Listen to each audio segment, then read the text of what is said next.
Everyone. Welcome to Cluster Kudos Standard Progression Part 2. Today we're going to be doing some work with connecting our template to the types of thinking that we do on assessments and looking at some of the key documents that will help those tested grade levels determine if their work is meeting the rigor of the standard. So to get us to where we need to be today, we're going to go into our Google Drive to find some documents. If you are a math cluster, last week I shared a document with you called Where Can I Find? So I'm actually going to search for it here just so that I can go to that and use that to guide what we need. Once I get into this document, some things that I'm going to need today for cluster time would be my GYMS team data, because we just had a common assessment. Hopefully we've already spent some time looking at our student work and getting into that.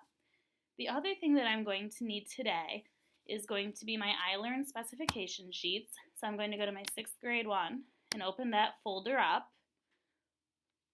And in 6th grade, we were working specifically on AF1. So I'm actually going to go down. Sorry, those are my things from last week. I should remove those for you. But if we look at AF1 in our specifications, we can open that one up. And I actually like to pretend I'm going to print it, because often it will show up in a separate page. Oh shoot, and it didn't do it this time. Never mind. So I want to just keep that here. Then I'm going to come back to Where Can I Find? I did print out a hard copy of the spec sheets if people are interested in those. Okay. So after I have that open, the other things that I might want today will be my ILEARN resource guide. Again, I'm going to stick with 6th grade. I did put it in a math folder here. It's in the same places for everybody else, just in their grade level. So I'm going to get my math resource guide here. And then another document that I'm going to need, and I'm going to keep coming back to this so everything opens up in its own tab. I'm also going to want my correlation guide for some of my standards that are also connected to Common Core standards on the spec sheet. Maybe I want to do some cross-checking. So I come here, similar folder to what we just looked at, but I'm going to open up my grade 6 correlation guide. Okay. On here, I might want my PLDs also, but I'm just going to leave those behind for now. I'm not really going to get into those. Right now, I do just want to check in on our spec sheet, because I want to point out some key pieces that we're going to need today. If you have that hard copy, or if you open this up with me, please find those with me. If you want to highlight on your hard copy or do whatever with that, of course, you are more than welcome to. One of the things that we're going to focus on today as we look at our spec sheets is our content limits. These are super important because it tells us where we can stop pushing the learning for students, so we're not asking them for more than what is developmentally appropriate.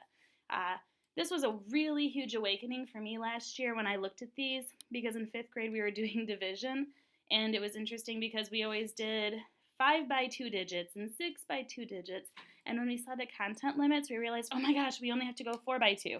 That was an amazing realization, and it made it a lot easier for us to push our kids to meet that target because we weren't pushing beyond their expectation. So the content limits are an awesome place to look. Okay. The other place we're going to focus today is on our acceptable response mechanisms, because we're going to be adding those into our documents and our actual standard progression. I'm going to pull that up right now to show you where that would go.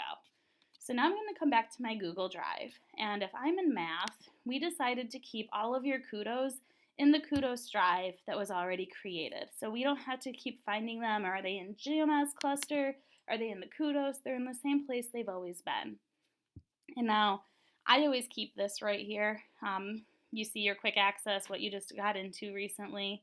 But if you don't have the things that I have up there, you would just come down and find your folder. So I'm going to go to my 6th grade Kudo work.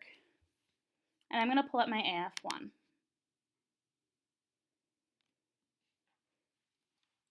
So this testing info right here is what I'm going to use my ILEARN spec sheet for. These acceptable response mechanisms, that's going to tell me how my kids are going to be tested on ILEARN. So I'm going to see them using an equations response, a multi-select response, and a matching response. So I'd come back to my AF1, and I'm going to put all of those things in. And of course, I forgot what it was, so I'm going to come back. If I had my other one, I would try to copy and paste, but this won't let me. I could try to open it with Google Docs. It might blow up in my face if I do, so I'm just going to type it for now.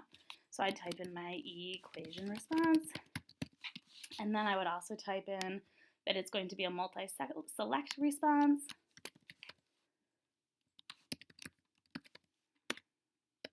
I'll fix spelling later, that's fine with me. And then also my matching response.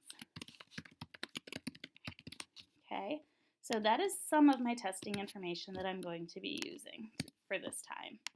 I'm also going to be thinking about putting my content limits in there so that I'm not pushing. I also want to pay attention right down here to this DOK, and I'm going to put that in. I can see right here that students will be tested at all 3 levels. So I want to make sure that I put down here that it's DOK 1, 2, and 3. So I have to make sure I get all that scaffolding in because they also need to do those things in those skills. Now I can look here, and these are some other parts that are going to be really helpful to me if you haven't seen these before. My DOK1 tells me exactly one of the things that they'll have to do. If I don't have this up in my do, in my breakdown, I might want to add it in because students have to be able to identify parts of an expression and then reading the rest.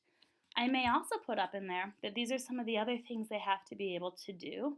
I'm also going to want to make sure that when I'm doing my progressions and thinking about the steps along the way and the skills my students need, that I include those.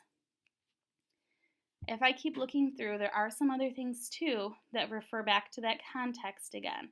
So taking a look at this kind of helps me know exactly where students are expected to be performing and what those levels will be.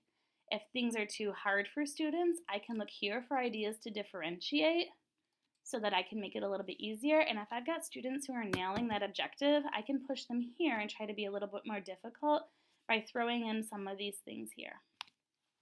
So now as we keep looking, some of the things that we're going to also want to just know as we keep moving forward are about our DOK levels. So we have a DOK1, and then we talk about a difficulty of easy. And when we look at this, this is going to be your below or approaching students if it's easy. The at in every DOK is that medium level. So if students are able to complete this medium level, that's your at student. They met the standard there for that DOK 1. You could push for those kids to also get into the hard, and that would help get them to the above, but that's only in the DOK 1. We also want to make sure that since it's a DOK 1, 2, and 3, as we work, we're going to be thinking about DOK 2 and looking at the medium.